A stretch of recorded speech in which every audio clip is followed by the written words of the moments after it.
Yo, what's up? Welcome back to another episode of the Swiss. It's officially time for Maction. It's that time of year. Rough college football week for me. Week 9 was not kind to me. Week 8 was a great one. Week 9 sucked. So let's start this one off on a positive note. Got 2 games, Tuesday night football. Let's roll. Welcome to the Swiss. The Swiss.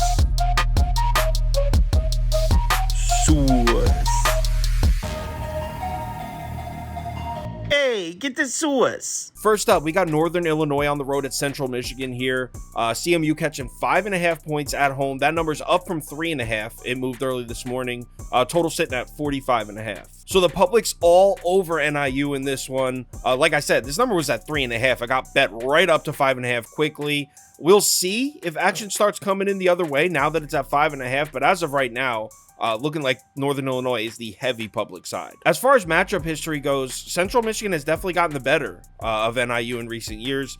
Since 2014, the Chippewas have taken 6 of 8, so they're 6-2 in their last 8 against NIU.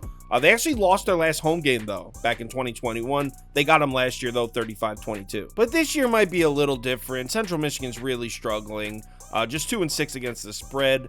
There is a bright spot. They're a perfect 3-0 at home, but it's important to mention that they've had the 3 easiest home games ever. New Hampshire, which is an FCS program, Eastern Michigan, and Akron, and none of them were even comfortable wins. In fact, all 3 were one-score games. So yeah, Central Michigan's 3-0 at home, but we shouldn't exactly throw them a parade for it. A lot of Central Michigan's problems have come on the defensive side of the ball.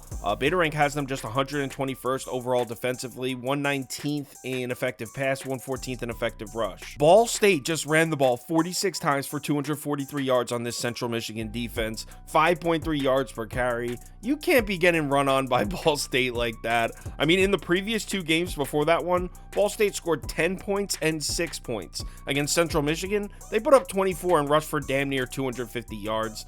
Safe to say the Chippewa defense is having some problems. And Northern Illinois can run the ball too. They're 29th in the FBS in yards per carry, 47th in rushing yards per game, and 56th in effective rush. Northern Illinois' last road game was at Akron. They rushed for 380 yards on 35 carries, almost 11 yards per carry. And I know you're probably thinking, oh, well, Kyle, that's just Akron. Central Michigan and Akron are pretty close defensively. In fact, Beta Rank has Akron's defense rated slightly higher than Central Michigan's. And it's not like Central Michigan can just throw 8 guys in the box and just sell out to stop this Northern Illinois run game, because NIU has a quarterback. They got Rocky Lombardi.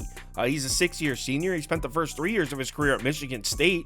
He's not really having the best season so far, but this dude is more than capable of beating you over the top if you sell out to stop the run. On the other side of the ball, I mean, I don't trust Jace Bauer as a passer right now.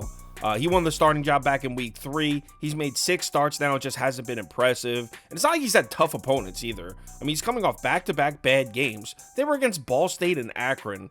So I don't expect much of a passing attack from Central Michigan here. Northern Illinois defensively has been a bit vulnerable to the run. So if you're betting Central Michigan here, that's what you're banking on. You're banking on the run game.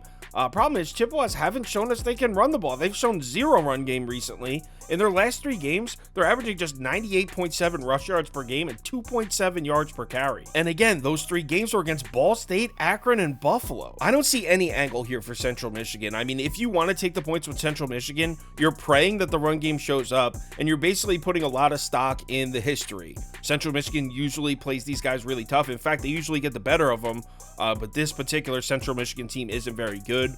So that's your angle. If you're playing Central Michigan, you're playing the history. Personally, I'm saying screw the history. I think Northern Illinois should, on paper, win this by double digits. So I'm down to lay the 5.5, even on the crazy public side. Won't be a huge bet, but yeah, I'm on Northern Illinois minus 5.5. Next game. Buffalo Bulls on the road at Toledo. Toledo laying 15.5 points at home. That number's up from 13.5. Total sitting at 51.5. So like I said, this line opened up at 13.5, but it was only there for like 2 hours. Got bought right up to 15.5.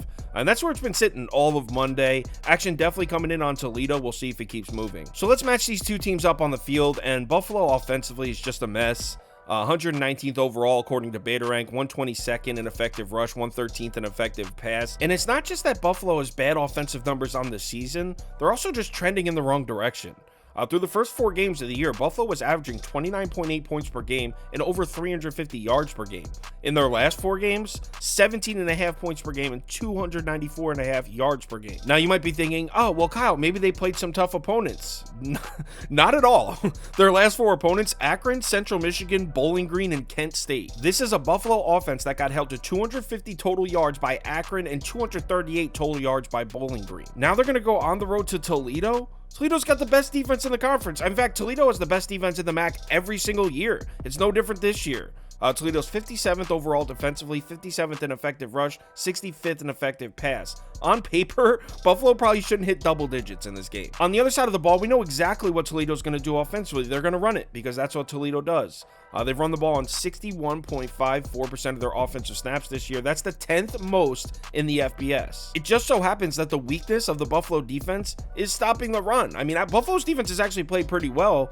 They're 39th in effective pass, so let's give some props. Their defense is playing well, but they're all the way back at 85th in effective rush. I'm not saying Toledo's going to run all over them. I'm sure Buffalo will make a couple stops here and there, but look at the other games where Buffalo's seen a good rushing attack. Liberty scored 55 points on them. Louisiana scored 45 points on them. Shit, Bowling Green even ran the ball all over them. As far as when I'm betting, I mean, I'm not crazy about the idea of laying 15.5 points here, but that's definitely the side I would be on.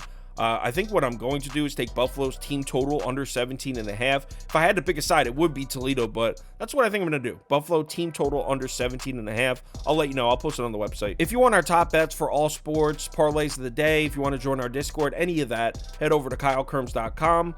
College football week 10 is here. Hopefully it's better than week 9. Week 9 sucked. Remember to bet responsibly, and I'll talk to you in the Discord.